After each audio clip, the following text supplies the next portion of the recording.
Did you feel growing up in Kolhapur was a disadvantage? Yeah, mostly. So I think Kolhapur was a more of a disadvantage for me because of the lack of exposure. Okay. I would say lack of exposure in tech, in lifestyles, in and I didn't really get the overall surrounding of people who I always wanted to be with. Mm. Like the time I spent it with folks at localhost or in Bangalore or right now with you maybe. So yeah, I missed that in Colombo.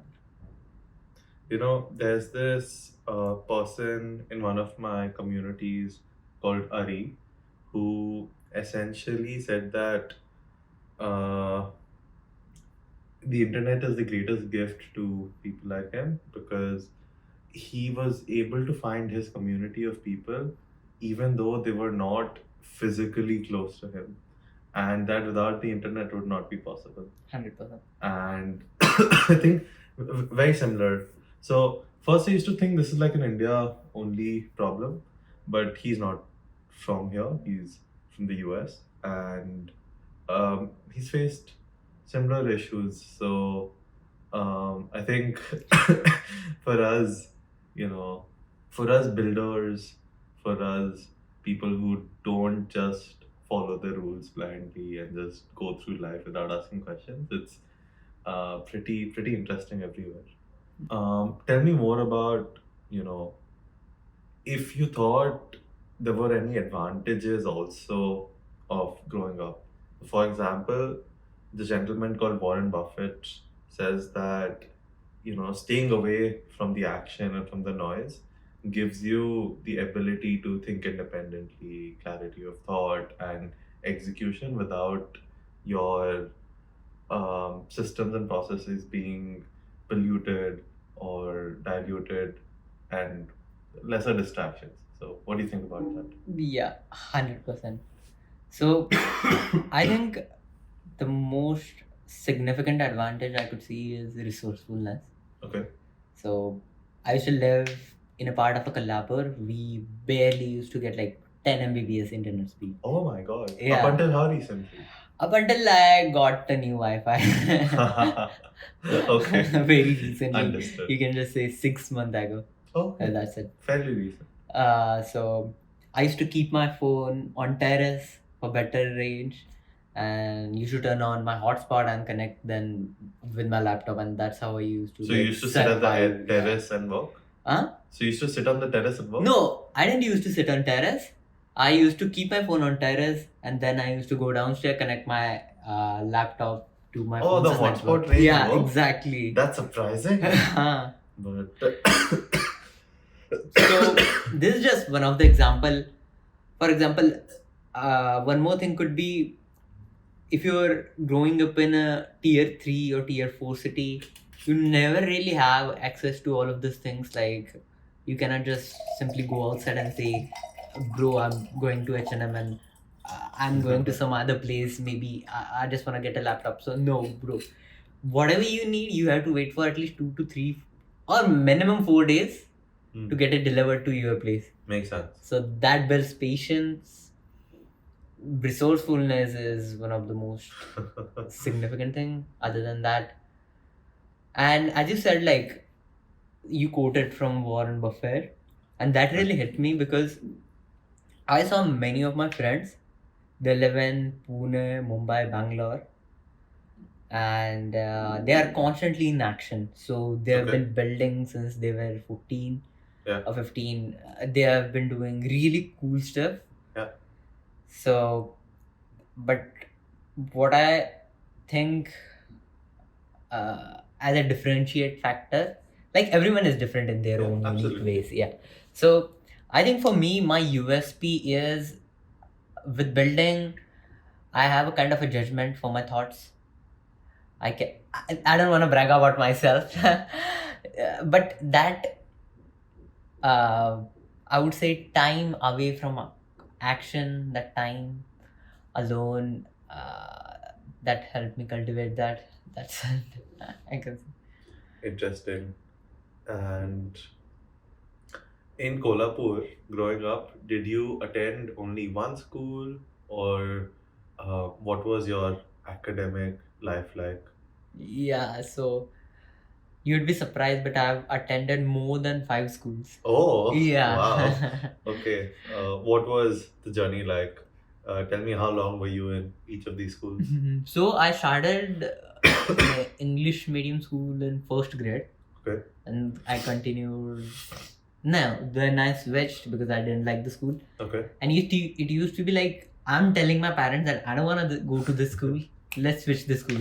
And my parents were like, okay, fine. Wow. You don't want to go to school. That's totally okay with them as well. So, so I switched in second grade, then again fourth grade, then again fifth grade, then again sixth grade. Then up Wow. until like yeah, from sixth grade, I was in the same school till 10th grade, and then I had to switch again for 11th, 12th. And I mean, how many more schools were there in Kolhapur? There are many actually. Okay. So I've attended like 4 of them. And Yeah. you switched these schools just because you didn't like them, or? Actually, initially, I used to get bored in first grade that school because there were only like 6 students in my class. Oh, Yeah. small school. A local English medium school called Sankalpa. So it was pretty boring, and I actually hated that environment, and I wanted to go to a big school. So With that like was lots of friends. yeah, exactly. So that was one of the reason for changing school. And after fourth grade, actually, I got really hooked with football. So there's a huge community slash interest slash whatever After you fourth grade. Huh. Okay. Whatever you can call in Kolhapur about football. People are crazy, really mad about football. So almost everyone, like if you pick someone and just ask them, do you play football? 90% of the time you'll hear a yes. So that's the thing with Kolhapur. Then I got hooked with football. I started playing football for my school team, and I then realized my school system is honestly shit. So I have to switch to a different school with a good coach, with a good team, with a good practice and ground and all of this thing. So I switched in fifth grade. Then I realized that's not even better. So let's switch on sixth grade. So the school I enrolled in sixth grade was slightly better, I would say, in sports and the overall environment. Academically, it was a huge mistake from my Oh. side. Yeah. Okay. You would not believe, Mhm. but I was in a Marathi school, so Okay. it was a Marathi medium school. Uh-huh. In sixth grade. Yeah, in Okay. sixth grade. So in that school, they used to teach Marathi, history, social science, and what else? Yeah, those subjects in pure Marathi, Wow. and science and maths and English. only That's English, yeah. crazy. And that's called semi-English. Yeah, that's a new thing they have invented. I don't know why. Okay. What's that? So it's a semi-English means it's not purely English medium, and it's not purely Marathi medium either. So you get So to semi-English. yeah, Okay, yeah, got it. semi-English, and you learn STEM subjects in English. Yeah, that's pretty much. Makes sense. I mean, it's difficult to Yeah. translate STEM into other languages, although a lot of Hindi medium schools do have like, A semi-curriculum. no, they have like STEM in Hindi. STEM So- in Hindi. Yeah.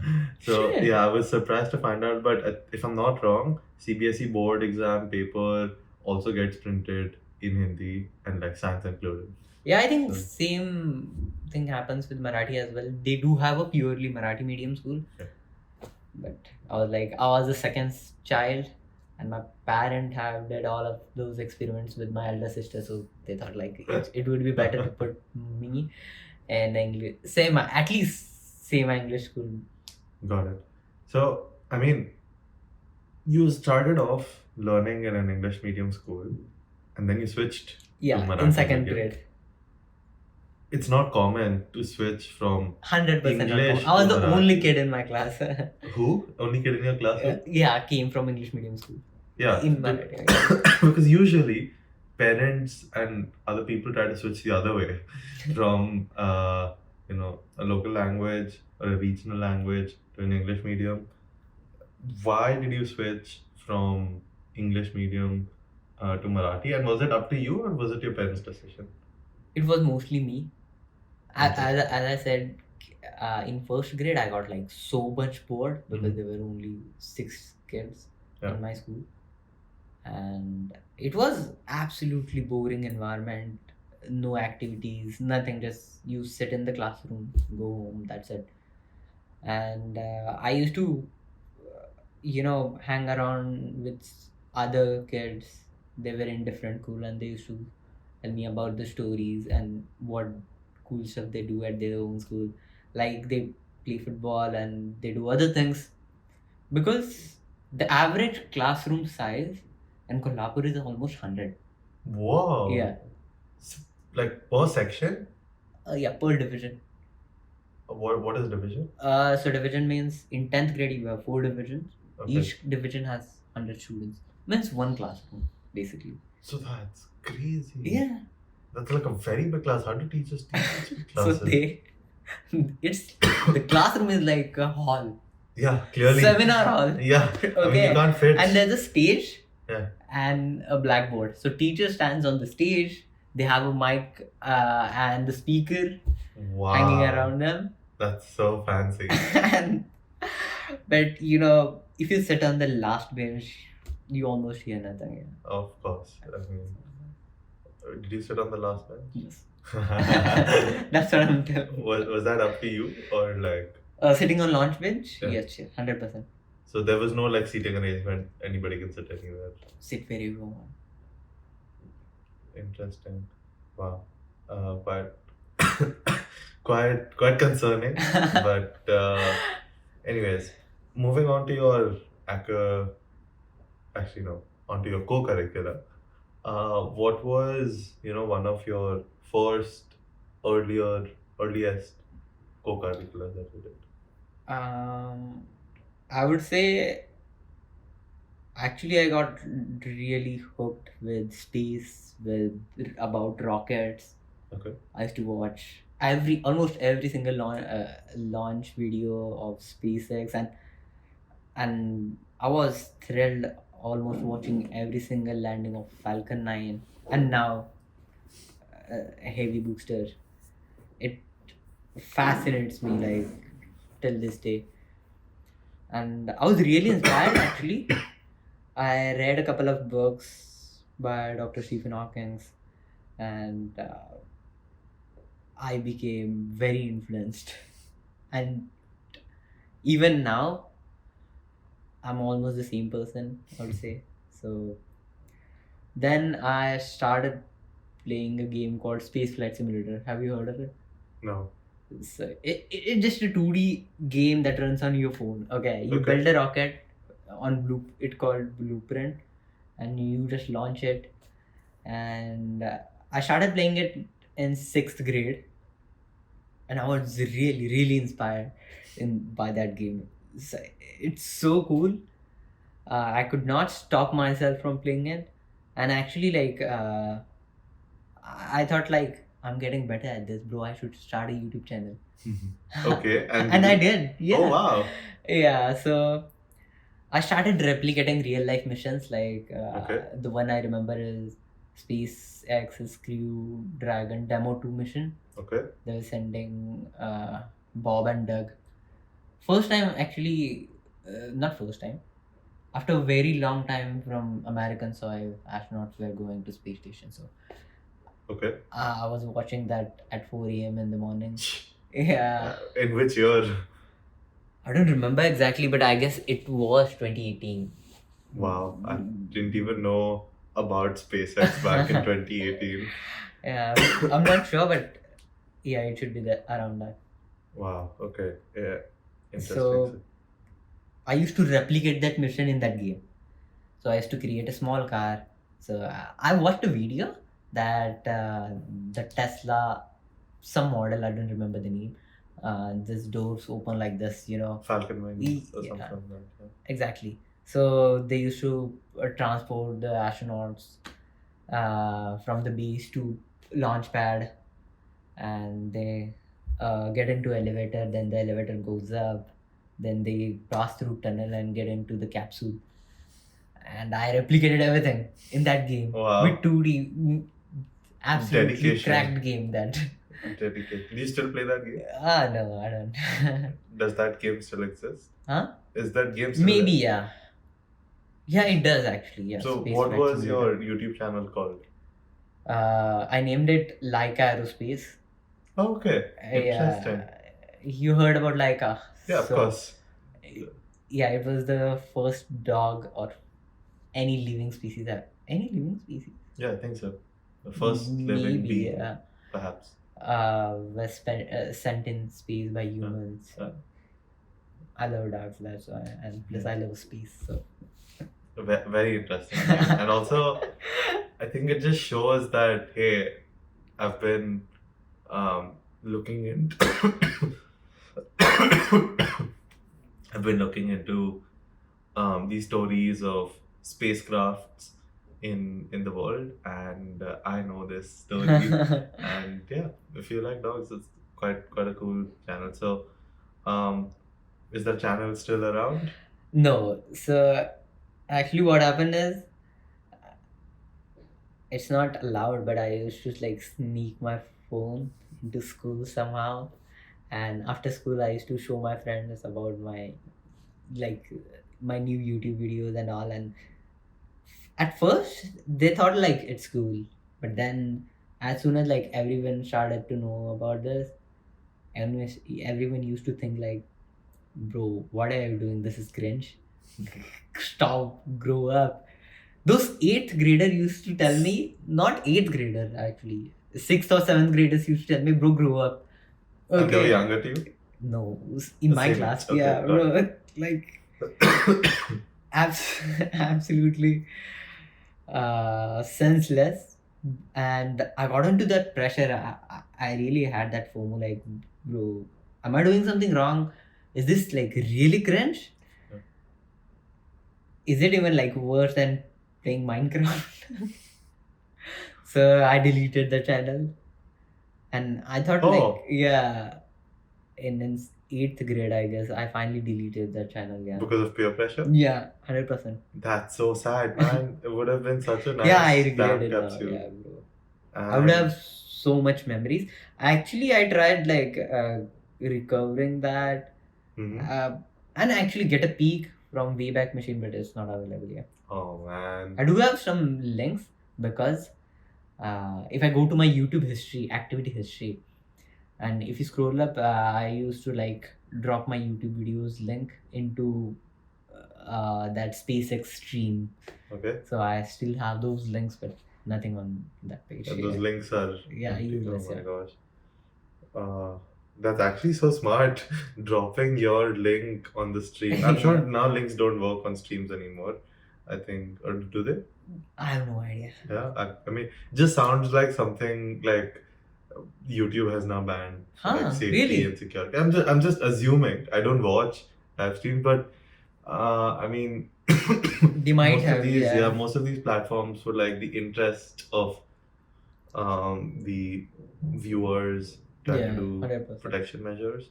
So, um, you know, um, before these things were patched, you have like what's a time capsule? So,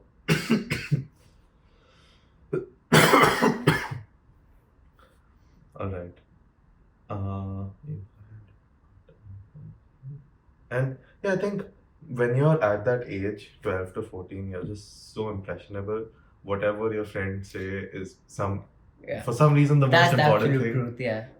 Yeah, like Nothing else matters. exactly. And you just want to feel like you're part of the group and you're Exactly. like everybody else. And as you grow older, you realize that they're not that important. Yeah, And exactly. what's important is your opinion of yourself and how you think and operate, and that hey, they are not perfect people, and their opinion does not matter. It's just one person's opinion. So, you were telling me about how your YouTube channel was deleted because of these circumstances. Did you do any other activities? And is there still kind of the trails in history somewhere on the internet that exists of the other co-curriculars that you did? Yes. So I think other than my YouTube channels, Mm-hmm.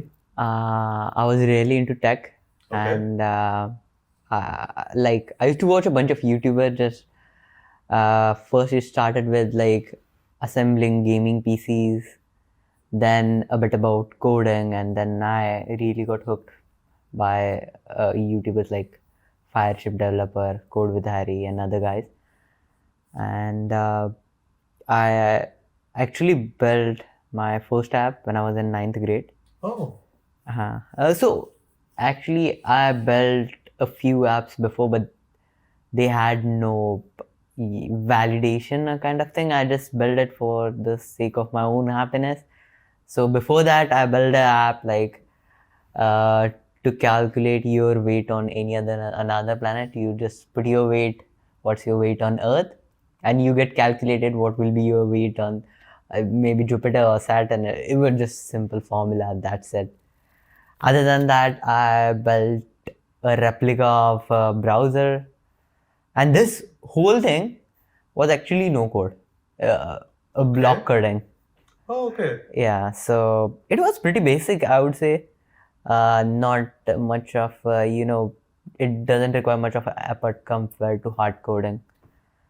And then in ninth grade, actually, so one of my friends' brother, he used to work at a pharma company, Okay. and in that pharma company, he used to come at night and register all of his sales log on paper every single day.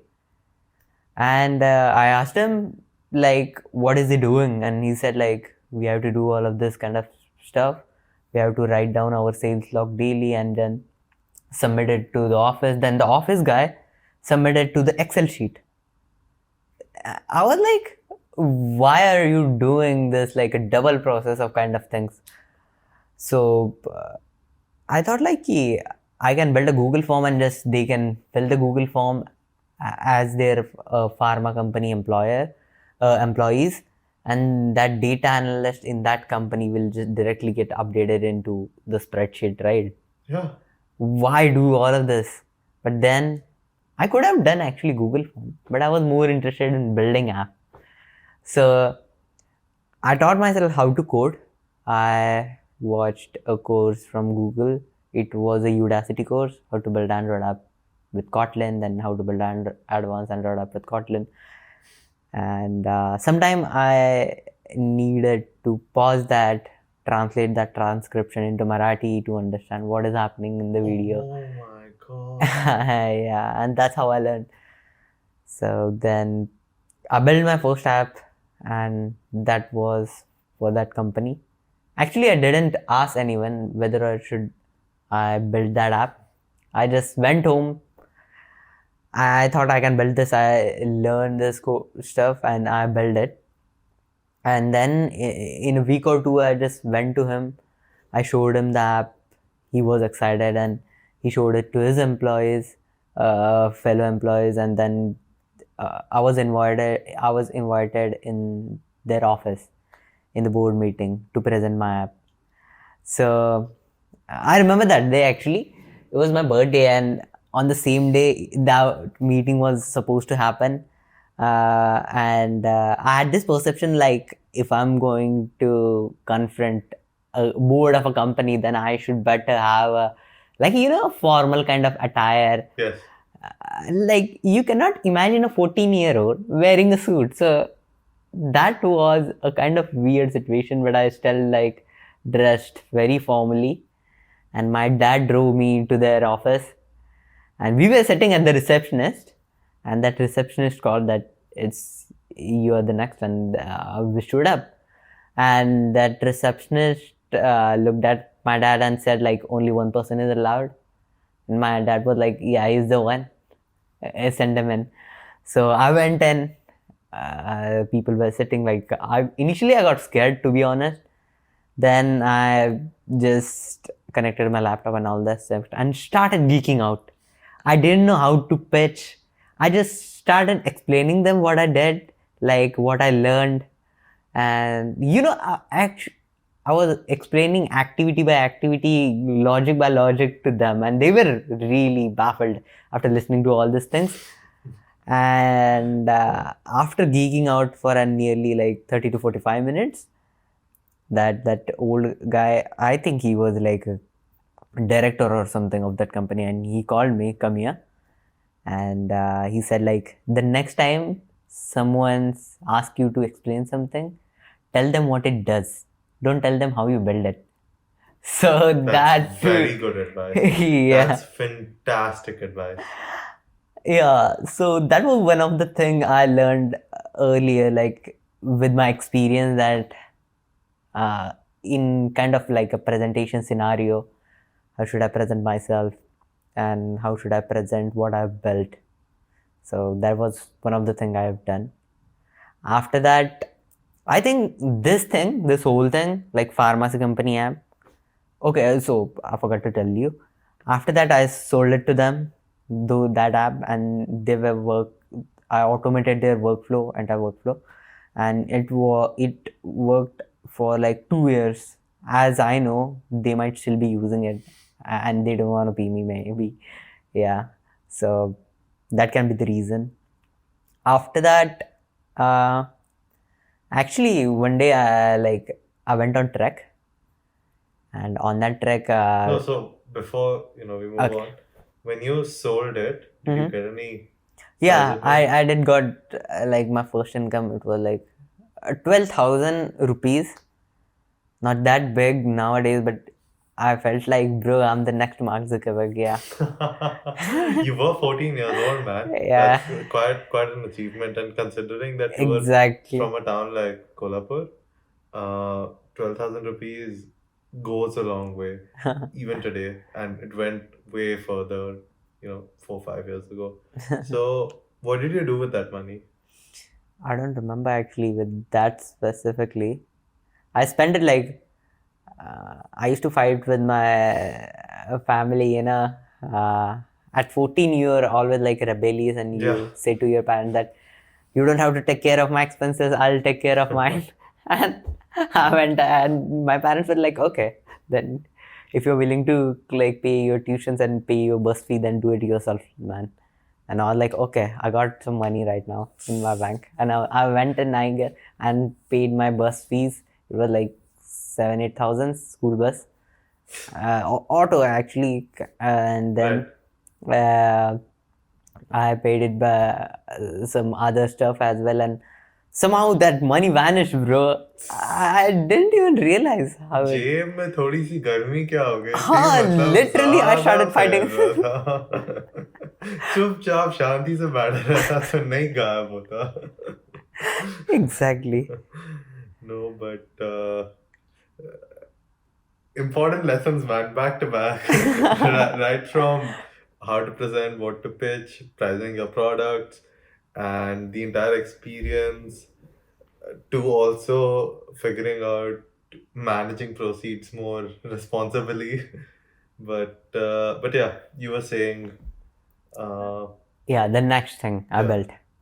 So, in end of the like ninth standard, I went on a trek, yeah, and I met this guy. He was like 40-year-old okay, old uncle, and I was telling him the stories about like what I did with my last app, and he seemed impressed. mm-hmm. And later he told me that he owns a local clothing store, Okay, in Kolhapur. So it is a huge street called Madhva Road, and there are like a bunch of stores around that, uh, and they has a really good like attraction of local users. But they wanted to like expand and do stuff, and they were looking for a guy who could like support them. And I don't know why, but that guy thought like I would be the right person, like that 14 years I'm old. sure I know why, but yes, carry on. yeah, 15-year-old. So he told me that he would love to build like his own online e-commerce store and sell online and just do other things like. And I again started geeking out, like you can build your Facebook page, promote there, you can build your Instagram page, make reels and do other things. And he seems interested, so then like on next week he invited me. So on Sunday, I remember that day, like Sunday I took my bicycle and then went to his shop, and we had a deep meeting about what he wanna build. I took my notebook and took all the notes. And then again, I could have like easily set up that e-commerce store with Shopify or WordPress or any other easy tool. It would have like took me like max like 2 to 3 hours. But still, again, like I don't know why, but I always wanted to get my hands dirty with code. So I built it from scratch, man. Like literally wrote all of those APIs and built a native Android app for that e-commerce stores. Then like it took me 2 weeks. Like every day after school, I used to like hop on this thing, and every day in school, I used to think about like, bro, what I'm gonna do today after going home and what I'm gonna build a new feature and that. Then it was the first time actually I realized that this time I was not building for someone else's employees like the last time. I'm building for people who might not be interested into buying your product, but you still want to attract them. And I didn't know at that time it's called a consumer based product. So that's how I thought ki if you want to attract people, you better have a good design. So I went on a website called dribble.com. Another one is awards, and I really research on how actually good design looks like. I experimented with a lot of like variations and stuff. I was really inspired by the Apple's philosophy in minimalism and the accessibility. So I designed it, I built it. It took me, I'm not sure, but yeah, 3 to 4 weeks to build this whole thing. And I went to him again. I pitched what I've built. Then he loved it, luckily. And we trained his staff how to catalog and manage the order. And actually, it was the first time for me to realize that drop shipping or e-commerce store is a multi-layer process. So it's not just about creating a store and someone else will manage everything else. You have to take care of your logistics. So for logistic, I went to this website called Shiprocket. I read a bunch of their documentation, watched YouTube videos on how to execute that area of operations. Then the another and most scariest thing was payment gateway. It was really scary, yeah. Because like what if people are making payment on my app and I might have like screwed up and publicly exposed my Razorpay API key, bro? It would be total mess. So I was really scary at the, like at first when I was implementing like payment gateway in my app. Then I finally built it. I showed it them like, and that app we launched it, and that app was like total flop. Oh yeah. Yeah, Oh, we barely got like 20 users. okay. Yeah. Interesting. But then I realized ki it is not a better way to make a Android app for everything. People would prefer like if you have a website and just go on their browser. And so then I again switched to Shopify and all, and set it up their stores. Set it up like almost like four local vendors is Shopify store. I charged them each 10,000 because Wow. that was the only figure that used to come to my mind. Like they used to ask me like how much will be like 10K. So and that was safe for me, not too much Not too high, less. not too low. And I used to ask 10K, and then I charged them. It went well. Then I'm not sure how are they doing right now, but yeah, it did went well at that time. Hey man, you got them started off the ground, Yeah. trained their staff, set up the store, and honestly, the value addition you did is bridging the knowledge gap. They don't know what Shopify is, they don't know how to operate it. So, yeah, I mean, decent. Like, just by learning and being the curious kid that you are and were, um, you were able to monetize your curiosity and genuine willingness to help. So interesting. And I mean, is there any other app that you built? And is any app still there on the Play Store? Yes. After this, all of this, I was in 10th grade. Like, I think after 10th grade, so after writing my 10th grade board exam, like, it was a total freedom. First time in my life, there was no one to tell me what to do. Bro, I don't have to go to school. I don't have to worry about anything because after 10th grade, you suddenly get that kind of energy like, bro, you own the world and this thing. And then one day I was like sitting in a barber shop and in Kolhapur, again, as I told you, like there's a huge fan base for football. Yeah. And there are community football matches that happens usually. And it is really popular, I would say. We have a stadium capacity of, I'm not sure but about the specific figure, but roughly, let's say like 20,000, 10 to 20,000 people. And yeah, it is huge actually. So, and what happened that day is I was sitting in that barber shop and suddenly everyone was like, it was like afternoon, and that local football community matches used to took place in afternoon. Most of the adults were at work, most of the students were at school. Like it was really inconvenient for people to actually go to stadium and watch the match. Yeah. Or keep track of Yeah, it. keep track of that. So people used to call if someone had like is been there.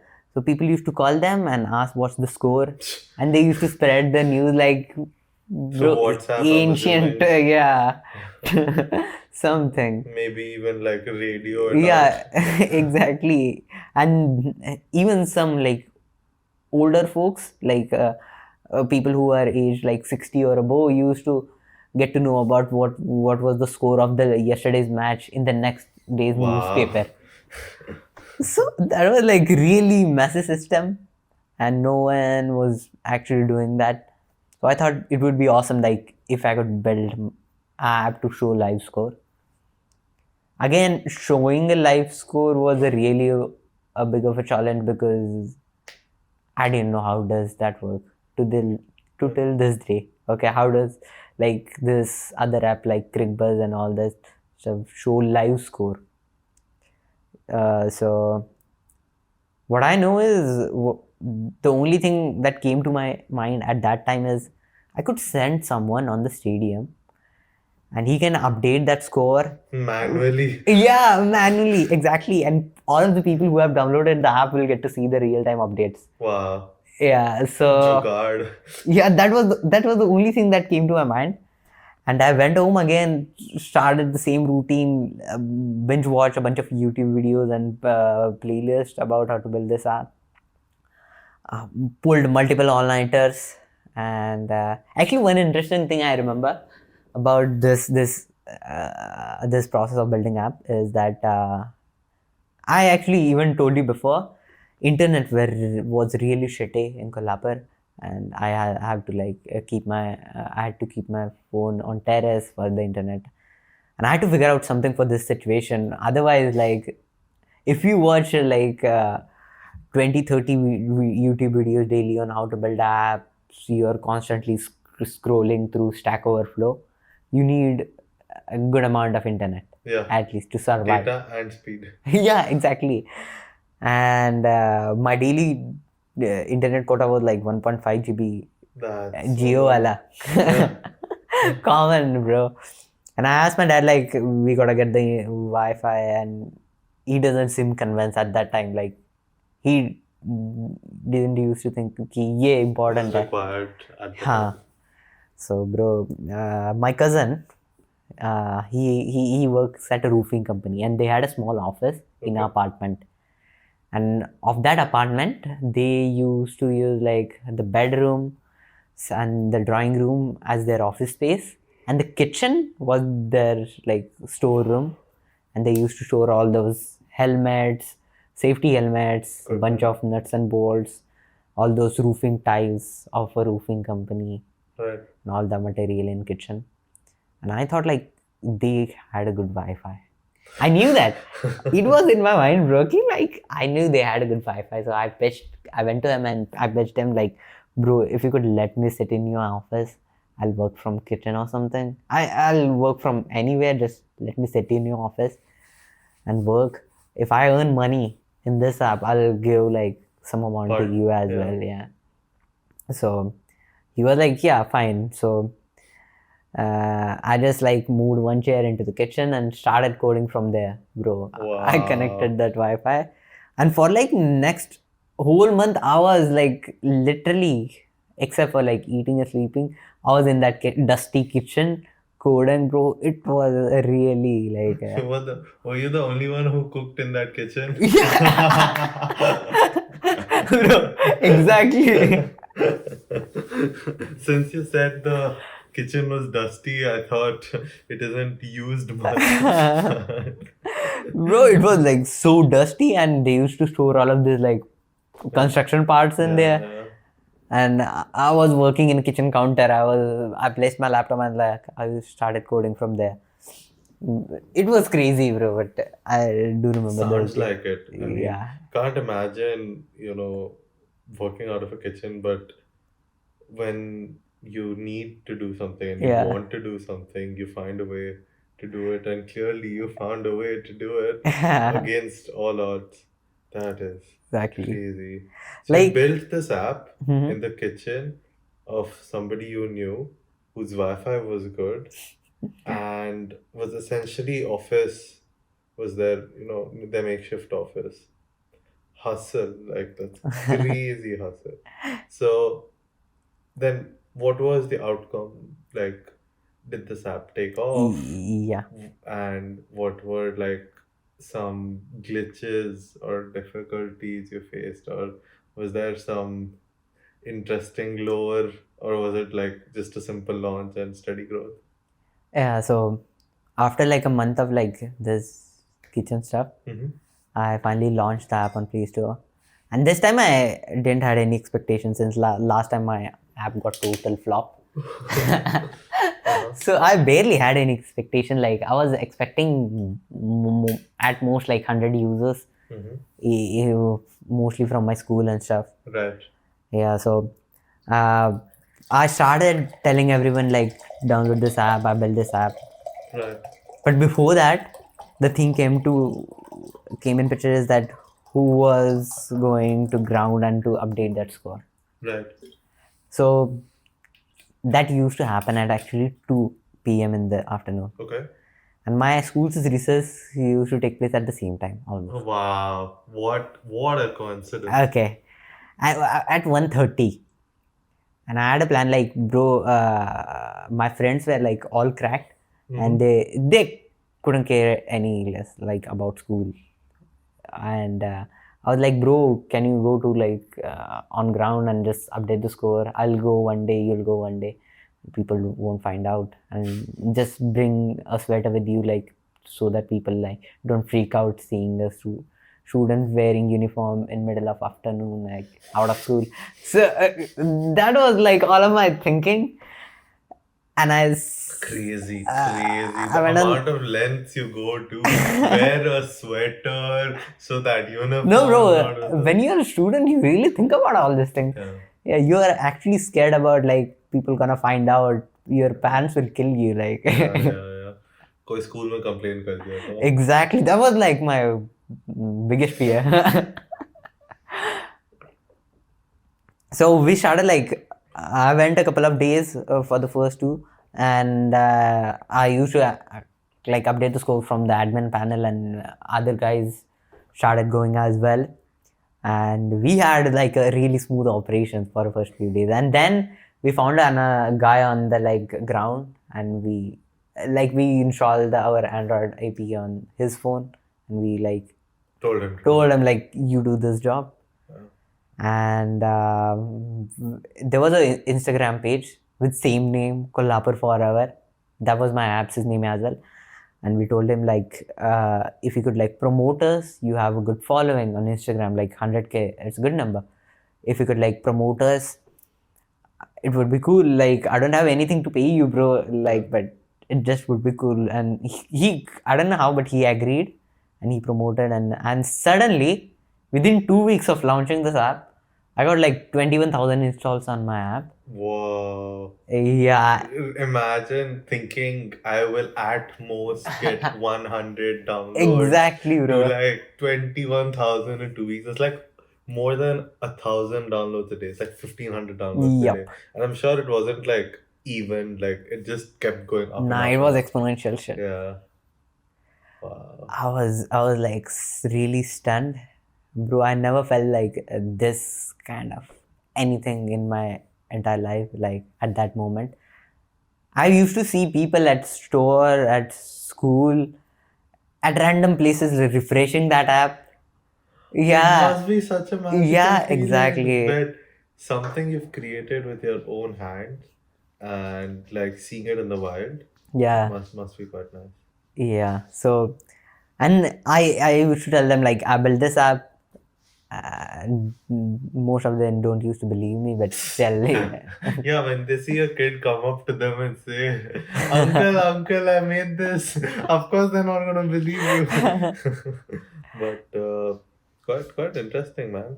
And I mean, you must have been like quite a fan of football to have made yeah. this app for the football club. Uh, and you said you played football as well. But did you ever play like competitively? At a school level, I would say, yeah. Okay, so you played in a school team. Yep. Understood. But didn't do any state team. We were in district team once, Okay. and then COVID hits. Everything shut down, and I don't know what happened to school team, and there was no school No football contact league after sports, yeah. COVID, yeah, Yeah. for a couple of years. So that was Crazy. messed up. All things. Okay. And in COVID, how did you adapt to, not going out, not meeting people, no physical school? Did you do any academic or non-academic activities then? How did you spend those years? Because, you know, I've realized that broadly there are people who either completely wasted the lockdown and regret it, or they logged in and they utilized this time to like the maximum and completely upskilled and leveled up and changed themselves. So, uh, I'm assuming you fell in the latter category given the very impressive track record that you have. But did you participate in any events and competitions? And what was COVID like for you? Actually, this all things Yeah. happened after COVID. Okay. Yeah, because I was like maybe 14 at that time when Okay. COVID hits. So you built the app during COVID? After COVID. Okay. Understood. So it was in late 2022 to 20. Oh, you built the app after you stopped playing football. Yes. And Yeah. okay. Makes sense. Yeah. Actually, I learned this or like I'd like taught myself how to code in the entire COVID period. So Okay. Nice. I was at home and there was nothing to do. So just me and my laptop, and bro, that's it. I was just sitting in front of my laptop for the whole day, and yeah, that was pretty much it. I didn't like participate that much in other things. How good of a student were you? In school, Yeah. till 10th grade, I like, again, never cared less about school. Like, Mhm. I never took it seriously, bro. Like, I I used to like ask this stupid question like, what is the why go to school? Like, why is it important? And it Those just questions are not stupid, they're very valid questions. Mhm. And that's also the reason why I'm trying to build a school where, you know, students have such an experience where they don't have to, like, these questions don't occur to them. And if they do, if I've done my job right, they will have the critical thinking ability to figure that out. And if they don't have a convincing enough answer for themselves, then they should leave. And if they have the conviction and the ability to make the decision to leave if they don't have a convincing enough answer for themselves, I'd consider that a win, even if that means like I need to go find a replacement maybe. So That's yeah. really, really awesome. Bro, I'm hearing this for the first time. Like, it's really excited, yeah. So, is it like a Ad Astra school? You know Ad Sure, Astra school, yeah. I right? mean, the one that has a lot of controversy around it, was it started by Elon Musk? Was it started by Microsoft? What was it? And then did the founders then switch? Is it like the same thing as synthesis? But yeah, concepts kind of like focusing on soft skills and using AI to learn hard skills. And the primary objective or outcome would be to teach children how to learn. That's it. How to learn. And learn by themselves independently. No dependence on teacher, no lectures. Uh, just learning how to learn by yourself and keep on reiterating and building and going on. Feel like if you learn the skill set, there's nothing you can't learn.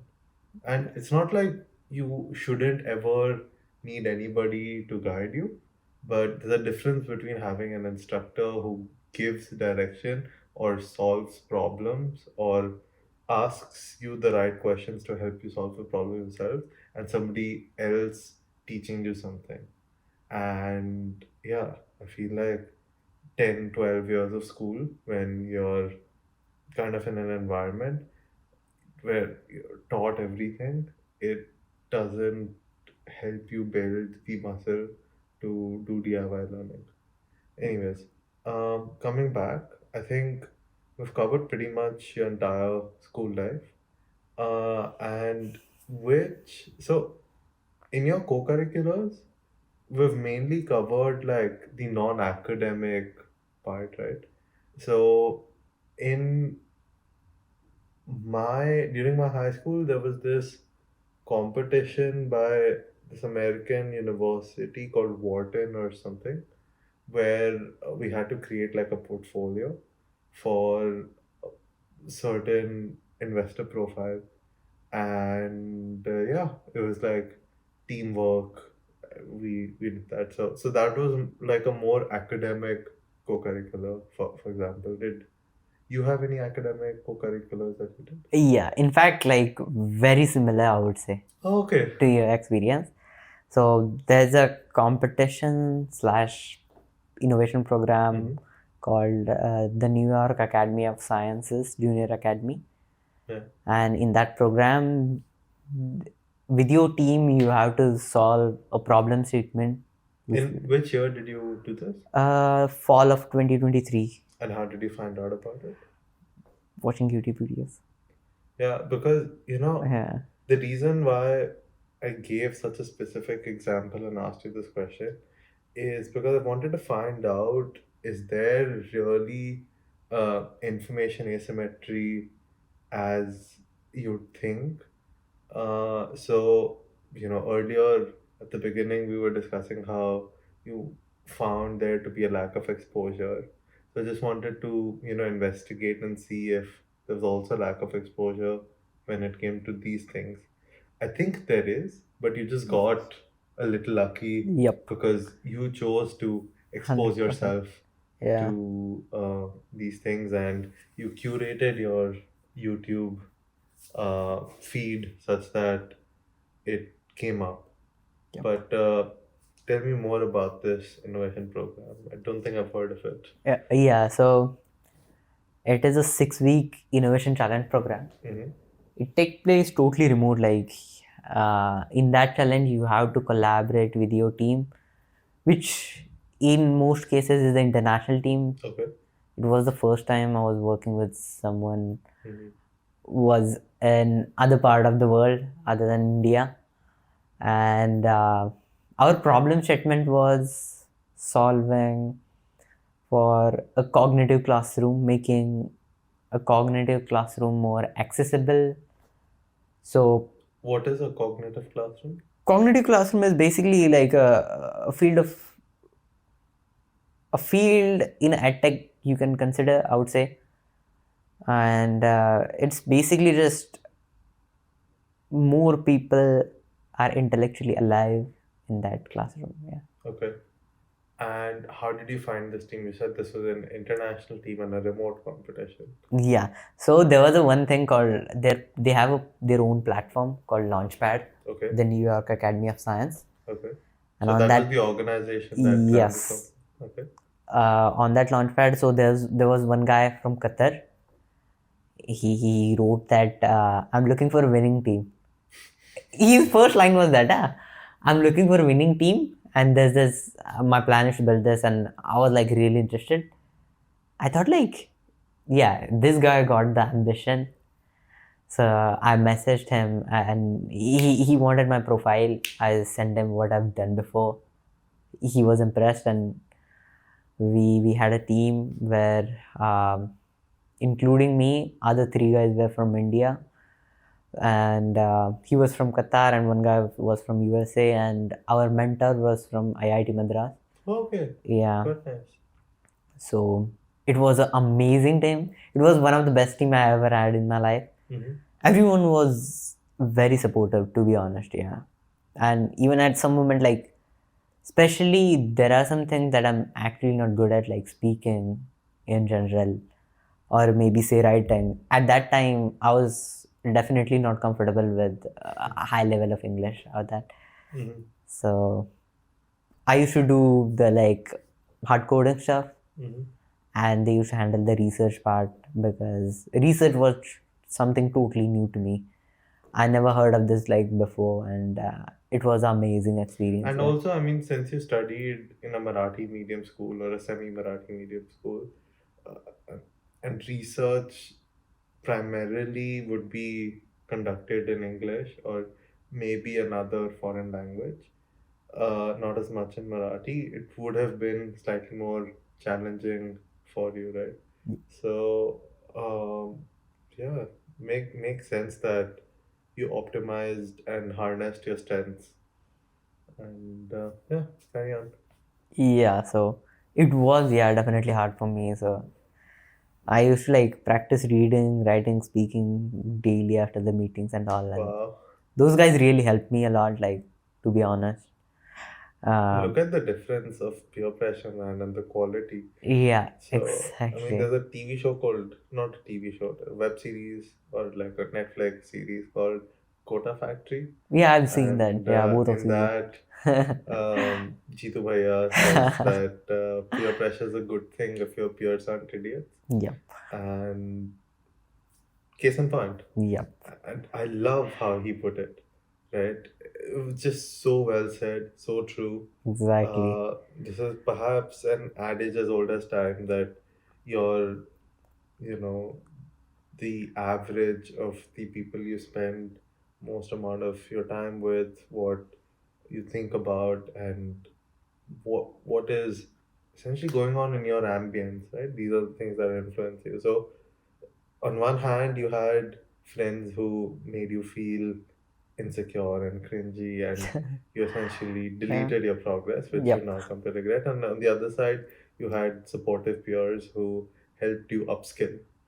And I don't think there's any amount of, gratitude that would suffice for what they did, right? Because they could have just as easily kind of um, mocked you or tried to show some kind of superiority or put you down, and that could have severely impacted how you perceived yourself. Yep. So I'm glad that you got like a supportive bunch, and you realize that you need to have really good company to move forward.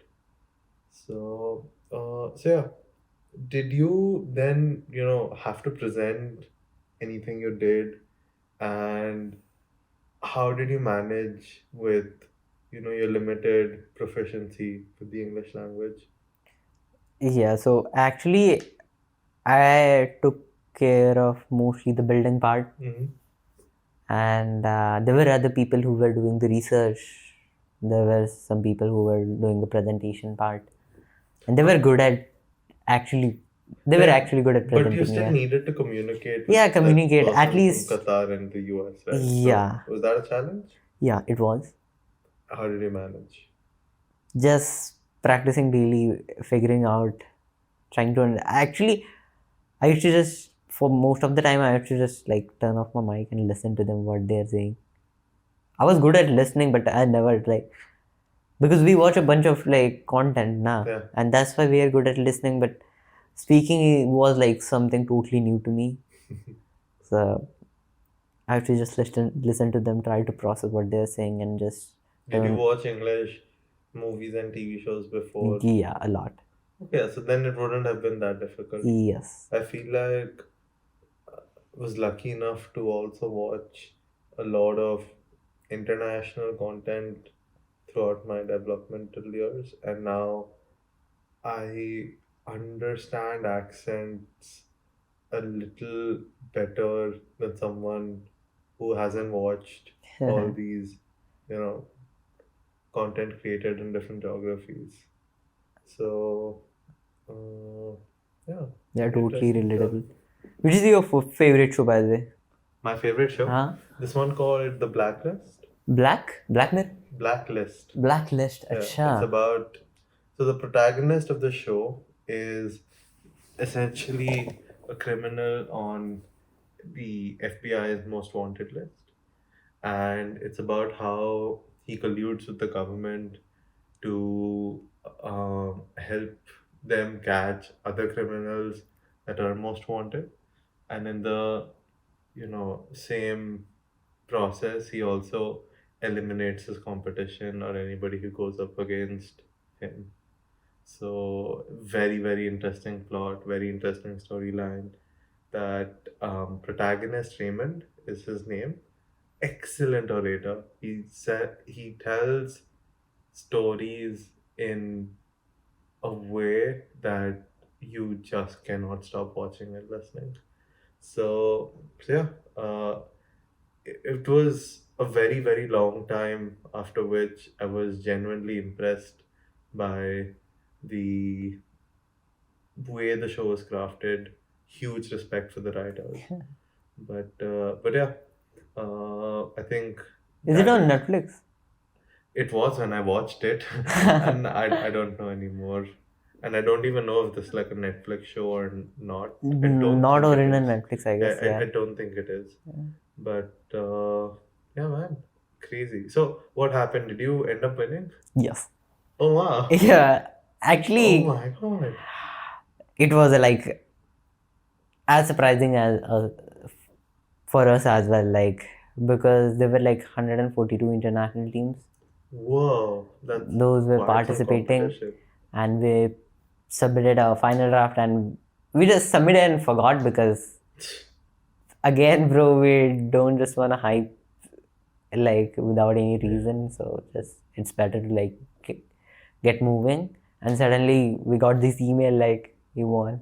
Whoa! Not even second, we won, and Straight everyone up, was so right happy, on the bro. top. Unbelievable. Like, Mm. talk about manifesting. Like, Yeah, that Qatari person was on to something. Bro, he's a great, Person. yeah, He, great he person, knew great what he was leader. doing. He had his eyes set on the goal, didn't relent, and got through to what he intended to. 100%. You know, a couple of years ago, I would have written him off as cringy or crazy, but over time, I've realized to like, firstly, never to underestimate anybody, as that could be your biggest error in judgment, and secondly, to appreciate um, the power of your thoughts and words. So, yeah, nice to have that reinforced with another anecdote. Um, Sounds like you've had quite an interesting childhood and school life. I hope that the students I mentor can have, you know, exciting childhoods just like yours. But I think before we start wrapping up, I also want to, you know, want you to tell me more about some Kolhapur specific traditions Yeah. and something that, you know, you used to do that you don't anymore, because I feel like there are so many activities that we used to do as children growing up that because of how things work out, we don't do anymore. Yeah. For example, I used to go, candy hopping on Halloween with my friends, which I don't anymore. Where in Bangalore? Yeah. So we had these residential complexes with like a lot of homes within like a gated society and community.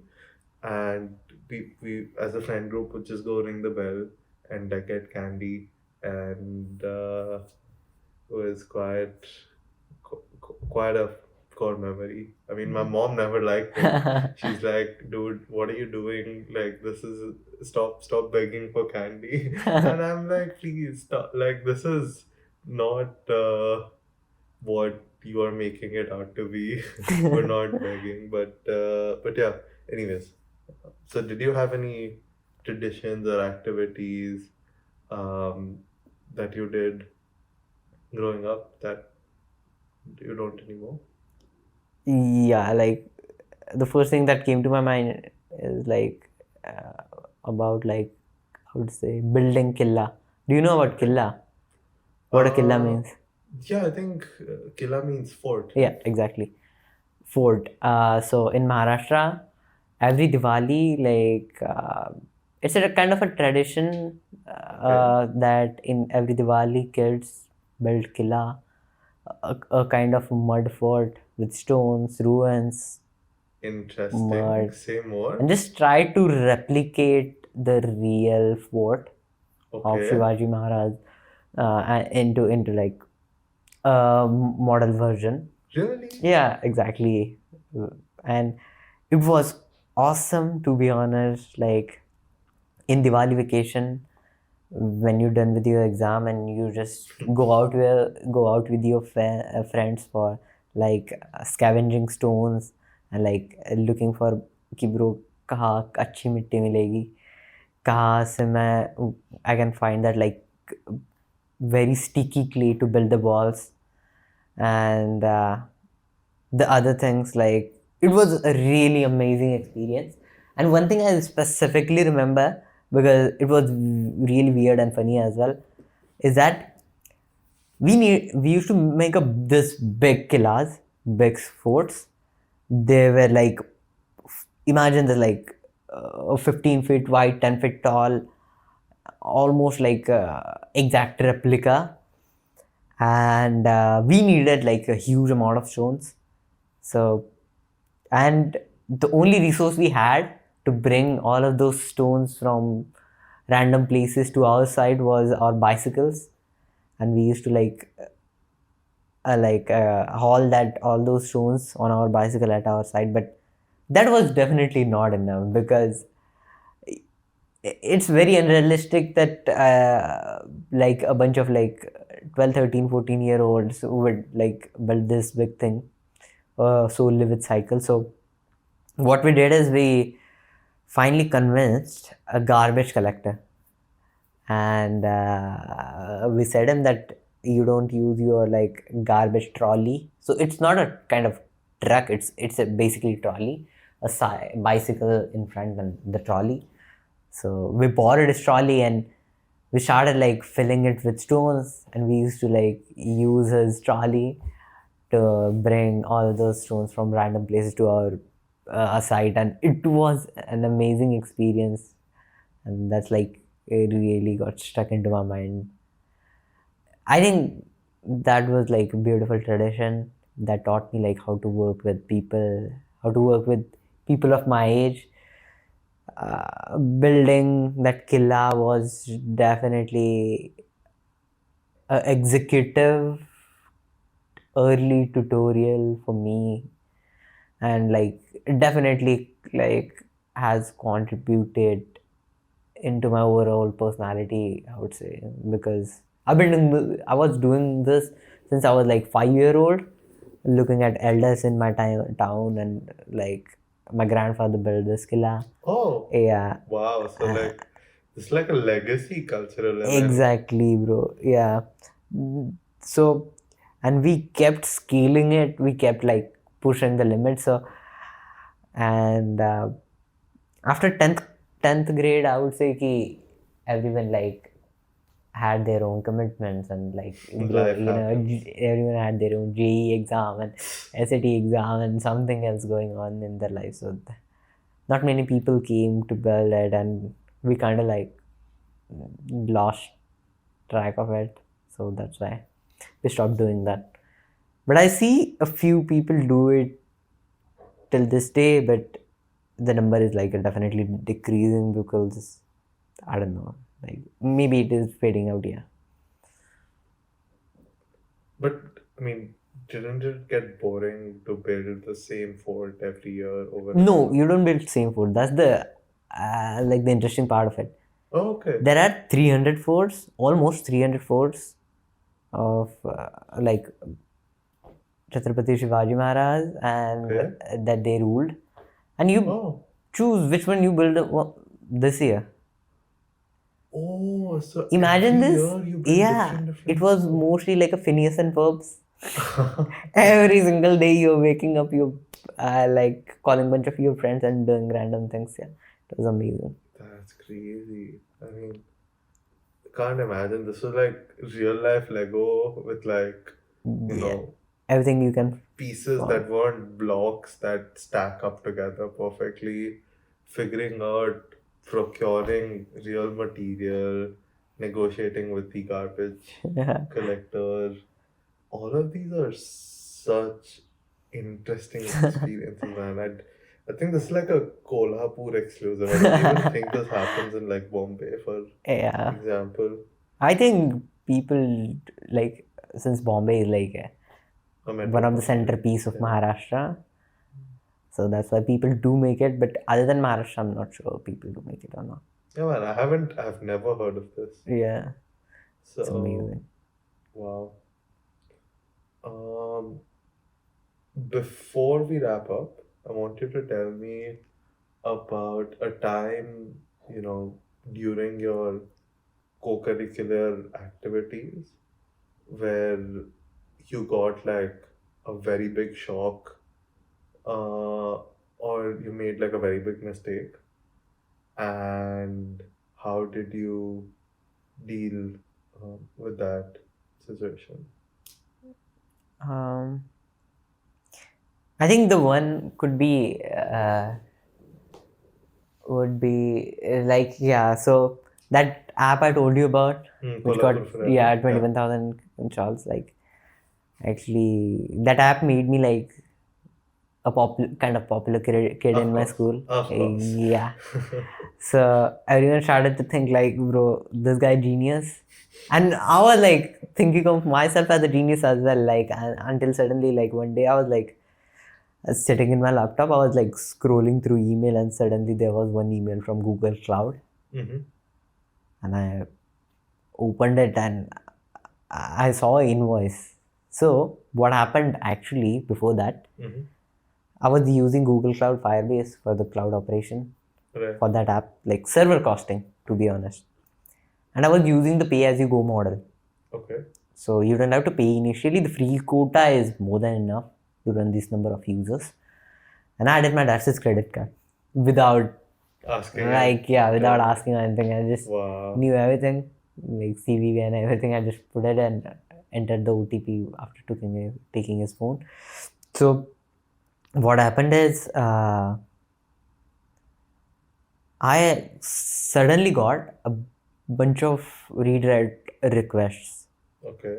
So redirect request means every time you refresh the app, it's a read request. Every time you enter something into the app, it's a write request. So I got like a crazy number of read-write operation requests, which was definitely not predicted or not expected as Not usual. modeled. Exactly. And I got like really surprised and panicked as well, because it costed me like 40,000 rupees Wow. of bill on my dad's credit card. And this like the billing day is like literally the next week. What I'm gonna tell him, like, bro, that's almost equivalent to what he earns every month. So he would probably kill me. So I thought, like, I got really scared. Yeah, did you get like scolded? Did you get beaten up? No, I didn't tell anyone that. Okay. So what happened is, actually, I got really scared. I panicked. So I started like, Did you cry? yeah, I did try. Yeah, You actually, cried? I cried. Yeah, at that time, we were all so panicking. My face got red, and my sister was asking me what happened. What happened? What could I tell her? Like, bro. So I accidentally stole my dad's credit card. yeah. So again, then I ran, and then I was hiding in that my brother's kitchen, office's kitchen. Yeah. I was there, and I was like figuring out what might have happened. So I asked a bunch of folks on Discord, like, what could be the probable reason, because it's very unusual that you don't get cost this much for this number of users. It's pretty normal in a pay-as-you-go model. So I accidentally forgot to add the cache management system, which is a The huge, cash management. which is a huge part, an essential part. Yeah. Yeah, if you Yes. don't do it, then you are like using your API request like every time someone refreshes, and it costs a really like a shit ton of money if you do that. Clearly. Yeah, so I No. learned about that. I implemented it, but what I do, bro, I already had the bill, so I went to all those local cloth vendor I used to work with, Mm-hmm.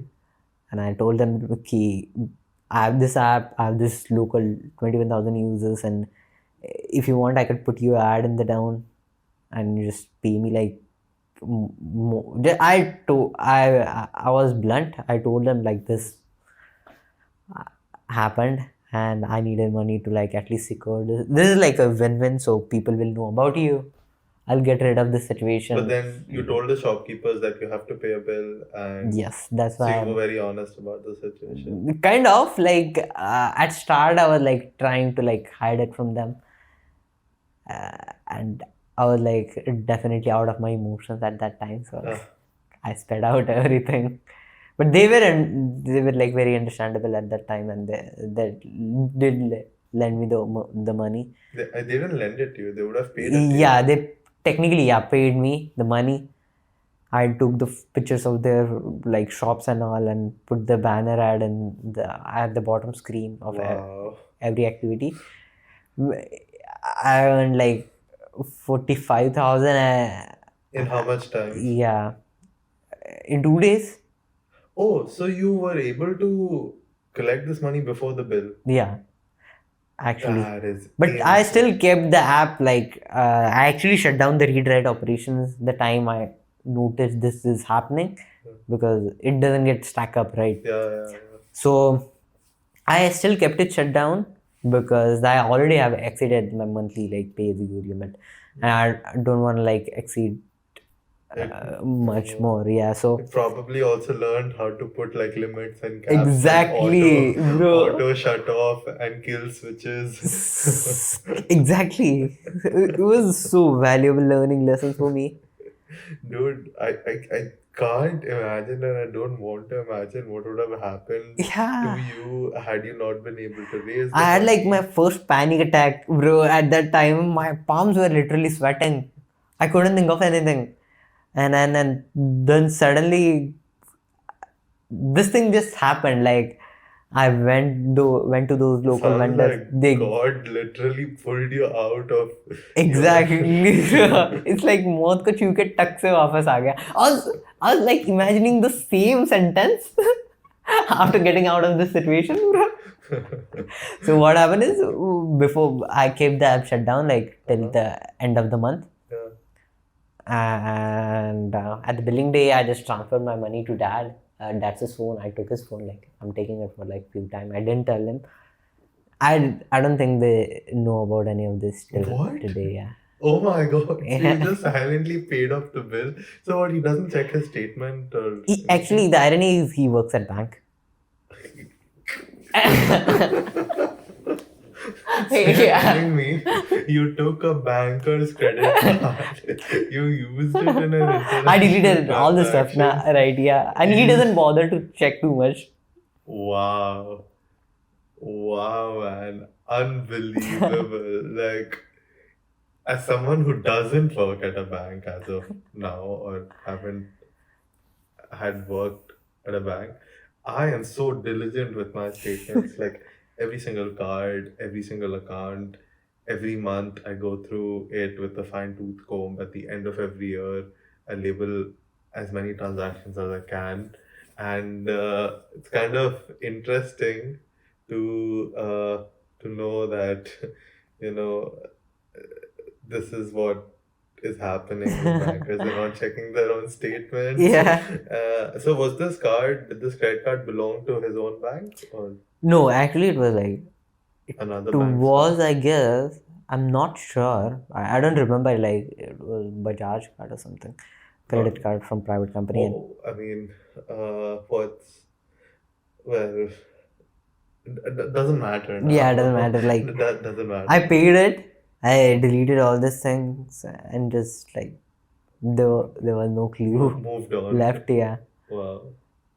So you paid his credit card bill with your own account, or No. I transferred the money to his account did that he night. get like a message? Did I he delete the Wow, message. man.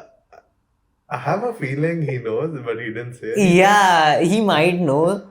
Knows. Because it's tough to like hide Yeah, such a exactly. big thing. But still, like you got like a bunch of messages, na, and Yeah. like I was really scared at that time that he might figure out.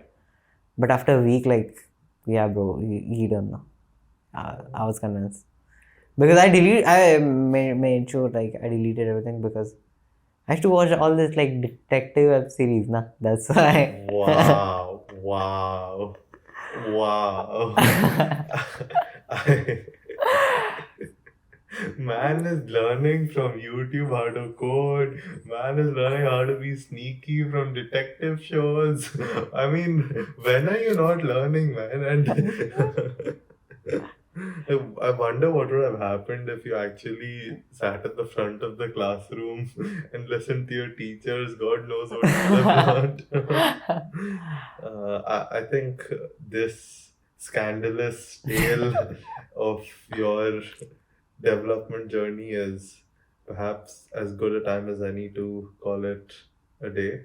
And yeah, thanks for coming. Yep. And in typical Perspective by Excellence fashion, why don't you introduce yourself as our outro? Yeah, so I am Atharva Kotekar. I am currently 19 years old and I'm currently a gap year student. I love coding, designing, building cool things, sneaky things maybe. Yeah, And that's it. I just love doing this stuff, and I'm constantly learning. I'm exploring for the new opportunities and updating myself daily. Yeah, So updating my OS. this is a little tacky, but essentially right now what we have is a time capsule, right? We've locked in your memories on file, on record, of things we did, or rather things you did growing up, recalling as a 19-year-old. So what would be a message that you would leave for your future self when you come back and watch this video when you're 35, maybe 40 years old? Shit, this is hard. Yeah. Don't think too much. Just Yeah. like keep it simple, keep it easy, and say the first thing that comes to I your think mind. you And got if this, bro, nothing would be too cliche, but I feel that, yeah. Sorry, say again. You got this, bro. That would be too cliche to say, hai na? Everyone says that. I mean, it's too brief. Yeah. And like perhaps a very very useful message for in a Yep. time when you need encouragement. But like I would say ki, uh, you have done this before. You have not listened to people. You have found your own way. You are always trying to find your own way, and just doesn't conform to what are the things that are here because people say they are here. So that's it. Keep thinking with first principle. I'm please moving on. listen to me, you non-conformist man. you first principles person. If you're watching Future Atharv, if you're watching this after fighting with your wife, don't listen to him. This is bad advice. but in all other cases, pretty good stuff.